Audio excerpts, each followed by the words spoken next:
কোনো ভাইয়ের কর্মী নয়, দলের কর্মী হবার জন্য নেতাকর্মীদের প্রতি আহ্বান জানিয়েছেন ঢাকা মহানগরী উত্তর বিএনপির আহ্বায়ক আমিনুল হক।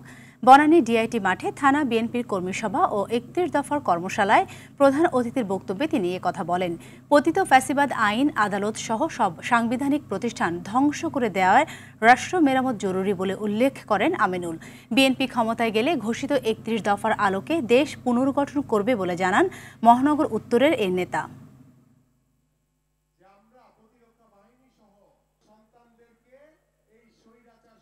এই রূপরেখা পরিপূর্ণভাবে বাস্তবায়নের মাধ্যমে আমরা বাংলাদেশে গত ১৭ বছরের ধ্বংসস্তূপ রাষ্ট্র প্রতিষ্ঠানগুলোকে নতুনভাবে ঢেলে সাজাতে পারবো, নতুনভাবে পুনর্গঠন করতে পারবো।